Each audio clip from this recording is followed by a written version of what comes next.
Hey, everybody, welcome to Musings. This is Rob Hahn, of course. Welcome to my solo podcast. Today is casual day, but I am wearing the tech startup founder uniform of the black hoodie from Lumberyard, a wonderful brewery in Flagstaff. It was funny. I went there with my brother. It was, supposed to be warm, right? Desert. Nope, freezing my ass off. So ended up buying a hoodie, and I'm glad I did because I wear it all the time. Anyway, I wanted to talk about something that I saw earlier today, and I think this is really pretty new. But if you hear a little patter of feet, that's my puppy who wants to, get out or something. But I'm recording, so screw it. In any event, I found something. It was a report from a company called, called Morning Consult, and it was about the state of consumer banking and payments. But they had a section in there, a couple of sections that I thought were really interesting. And they fit right in with a lot of the stuff that, that I've been talking about that I think is worth paying attention to. So I figured I'd share that and just kind of think through what this might mean with everybody. So let's pull this up. That's not the right one. Let's see. There we go. Okay. So like I mentioned, this is a report called State of Consumer Banking. Let's zoom a little bit. And as you can see, section 2, literally the whole section is called Millennial Financial Well-Being Remains Stubbornly Low.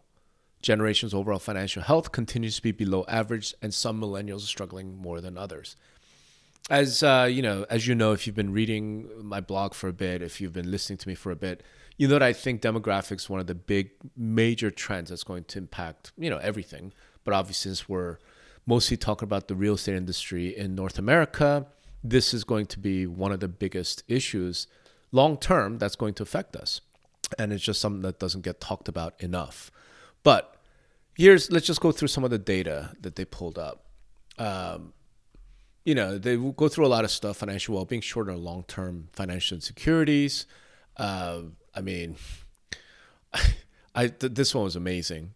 That more than half of millennials are concerned, completely or very concerned, that money they have will not last. That's amazing.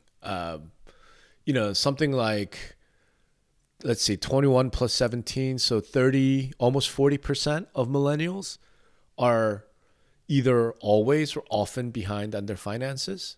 If you add in, the people who are sometimes behind, it's well over half. They're not doing well, right? They're not doing well. Now, here's what's interesting. In the study, what they said is that low-income millennial women in rural areas struggle the most. Okay, that seems like okay, pretty obvious. If you're in a, rural area, it's mostly farms. And maybe some manufacturing, construction. Yeah, women probably going to struggle. If you're young, and millennials struggling, they're probably going to struggle. But look at the highlighted portion, right? High-income millennials, on the other hand, are doing exceptionally well. Their average financial well-being score of 54.19 is closer to that of baby boomers, who have the highest financial well-being of all than it is to other generations. So I know if you've heard me talk about it, if you've read my Red Dot report on millennials from 2018, you know that I've said back then, and I've been thinking this for a really long time, that the problem that we have, just maybe as an industry for sure, but maybe as a society as a whole, is we want to think of millennials like this, block, right? There's millennial generation, they're technology savvy, and they're all Facebook engineers who love avocado toast. And I said, that's really wrong, right? That what's really happening with that generation is division, right? It's the most divided generation we've ever had, where the elite millennials are doing better than any young people have ever done, right? And everyone else is just like sucking wind. They're really suffering. And I thought this finding from Morning Consult really backs that up. So imagine being high-income millennials, so 35 to 40, let's say, and your financial well-being is the same level as a boomer who's been around for 3-4 decades more than you, have had all that time to, accrue assets and make the money, and high-income millennials are doing great. They're doing awesome. It's just everybody else who's not high income, who's not elite, they're really suffering, right? Um, and here was something I found super interesting. So they talked about, more financial goals. Obviously, some sort of a banking type consultants. They asked a lot about, financial matters, banking matters. But look at this, right? All U.S. adults, millennials. I mean, some of the top ones seem, they're pretty close, right? Establish an emergency fund, create and maintain a budget. I do find it amazing that 80% of all adults, that's a goal. It's like, what, you didn't have it already? And I mentioned that because if you move down to purchasing a home, right, 46% of all U.S. adults have that goal. Why? Well, because home ownership rate among Gen X and among boomers and, the older generation, it's over 60%, right? So they've already achieved it. Like, I'm not saving, it's not a goal. I own a home. But if you're a millennial, 71% is purchasing a home. At the same time, and I think this might, I don't know the timing, right? And I don't know that Morning Consult has done this over time. So it would be interesting to see if this has changed. But if you look at it when, like, say, 86%, right, of the millennials talk about improving the credit is a bigger financial goal than purchasing a home. Now, they could be related because if you improve your credit, then obviously you have a much easier time qualifying for a mortgage. But even things like saving for retirement at 84%, donating to charity at 75% takes precedence over purchasing a home.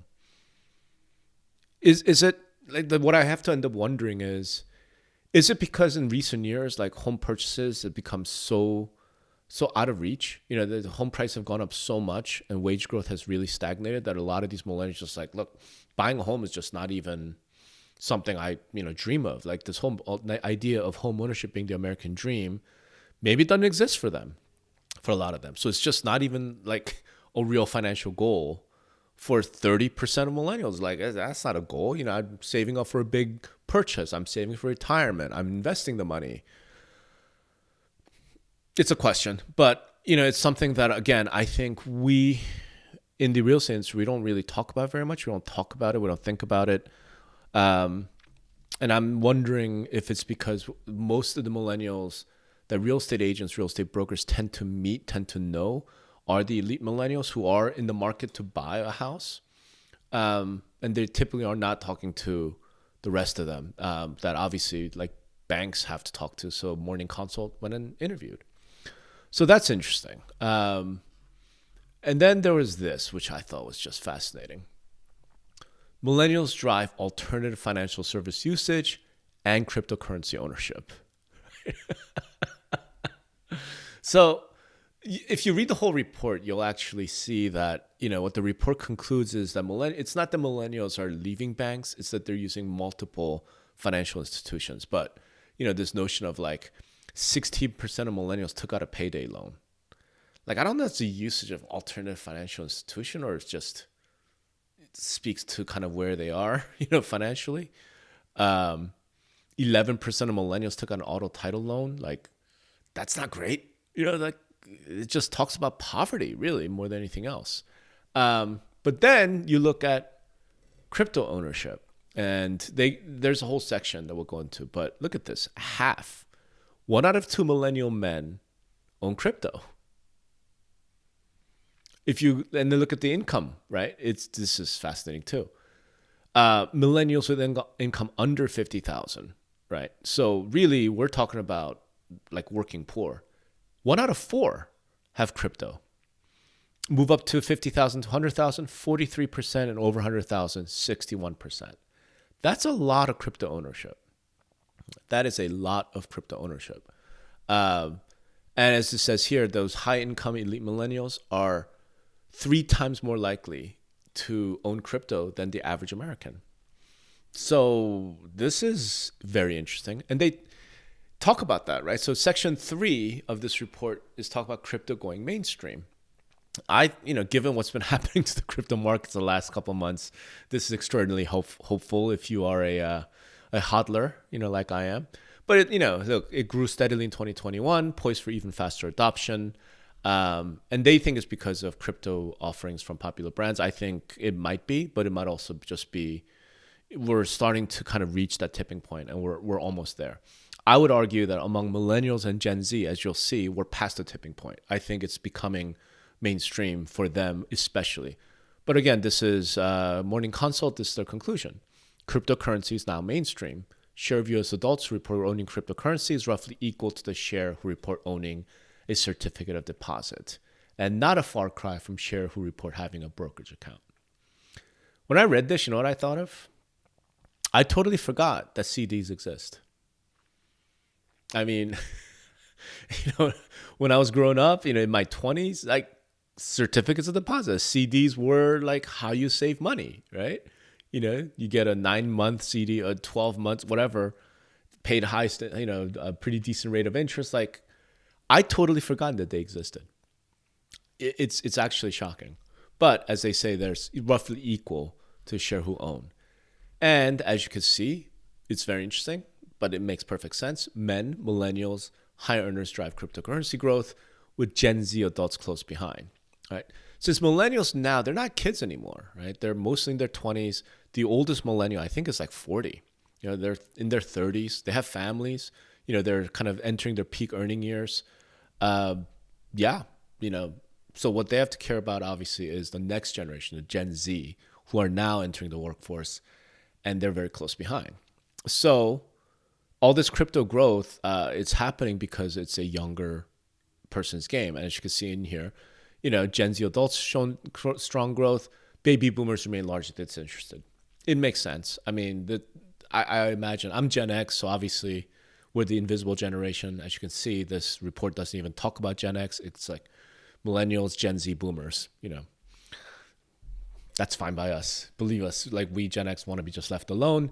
But I could see how boomers would look at this and go, this is just utter nonsense. It's all fake. It's all virtual bullshit. As the data now shows, millennials and Gen Z do not feel that way. Right. And if 1 out of 2, half, and 60%, 61% of high income millennials already own crypto, this isn't, we're past the tipping point. Like, it's just going to take off from there. Right. And then one final thing that was interesting is, according to the study, cryptocurrency owners are more likely to be Hispanic. I have no explanation. I wonder what that's about, but it's very, very interesting, right? So this notion that crypto is just, I don't know, it's just for high, wealthy white men, it doesn't really seem true. Maybe it's high, wealthy Hispanic men. I don't know. But it is happening. This is becoming really very mainstream. So why does that matter? Well, maybe it's on my mind because I just wrote a post, just put it up yesterday. I mean, by the time you see this, will be yesterday. Kind of just looking at like what crypto and NFT and all these things mean for real estate. And I thought in the short term, it really means nothing.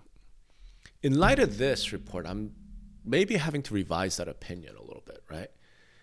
If half of the millennial men, and let me see if I can see how many are women. 45. Oh, no, that's financial well-being. Let's see. Millennial women, 20% of millennial women. So they're really lagging behind the guys. But if half the millennial men are crypto owners, that's a large population. That's a pretty large installed base of, future buyers who are going to want to see, okay, well, I want to buy a house. I own whatever, a bunch of Ethereum. I own a bunch of Bitcoin.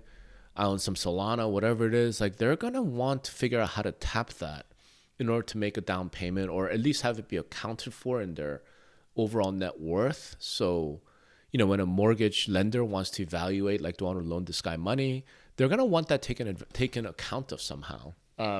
Certainly studies like this one from Morning Consult will go a long way, I think, towards convincing bankers and convincing lenders that this is something they really need to do. But I don't know if it's a long-term thing at this point, right? If this is today, half the millennial men own crypto. I mean, just by definition, that means roughly 1 out of 4 millennials own crypto overall.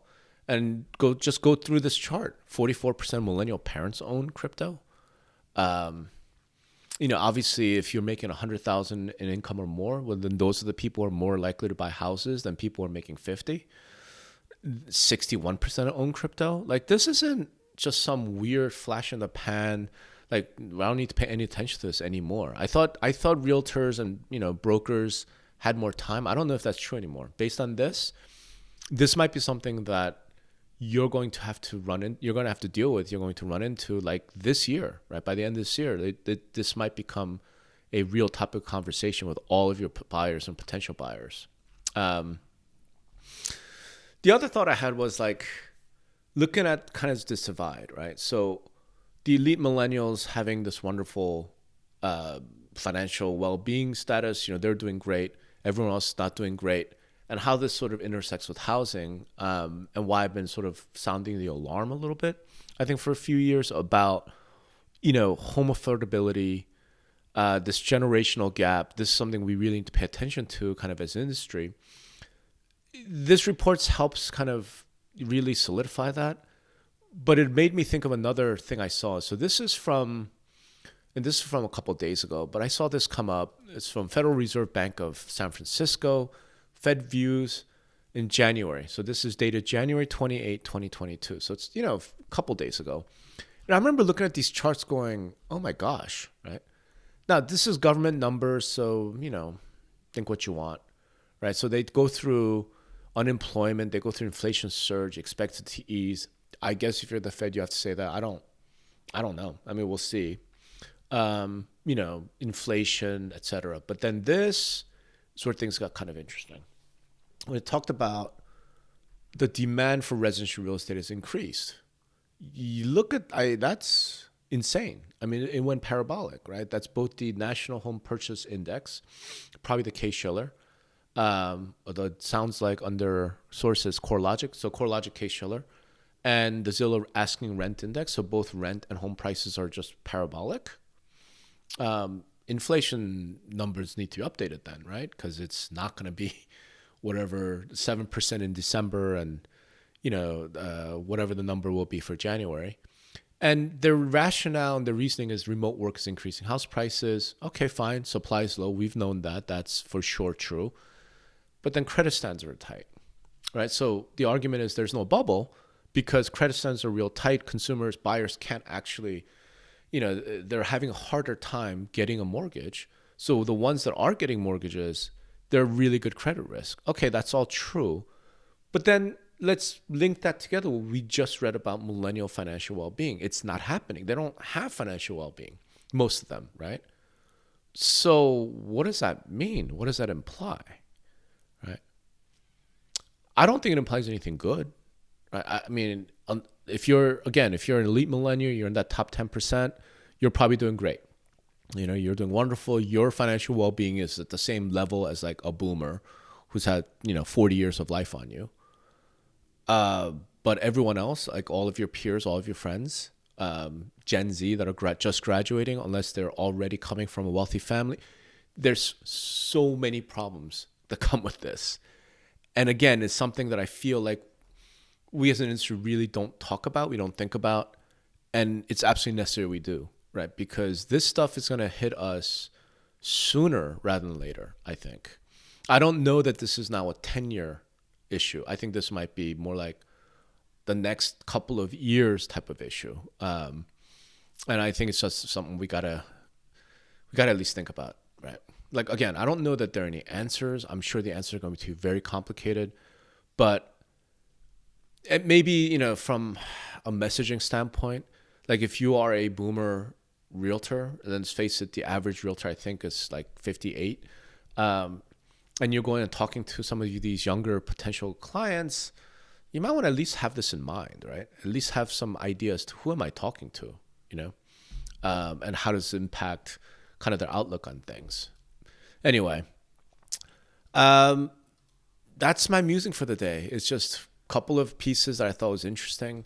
The morning consult thing is both extremely pessimistic on one hand and extremely optimistic on the other hand, right? So pessimistic wise, obviously it sucks, that the younger generations are just facing such economic headwinds and they're just not feeling great financially. On the other hand, the fact that so many of them are turning to things like crypto, which I'm a big believer in, I believe in the Bitcoin thesis. That's sort of hopeful, right? And if that helps kind of get them on the property ladder sooner rather than later, because boy, it would be a pity if we turned into like Renter Nation, if the American dream no longer included the idea of owning a home. That sucks. So, hopefully this is some sort of sign that, a lot of these younger people are getting into type of assets that could potentially allow them to buy a home, right? Which is what they all want. I mean, some 71% of them still want they're saving to buy a home.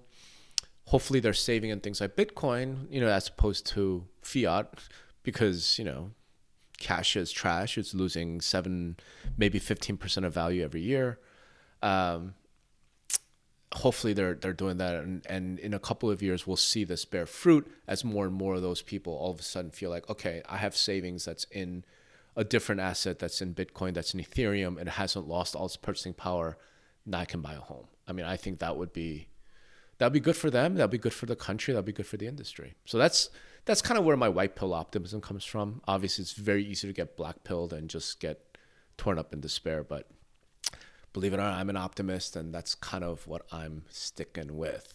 Anyway, well, thanks for listening. This has been my musing for the day. We'll talk to you next time. All right, bye.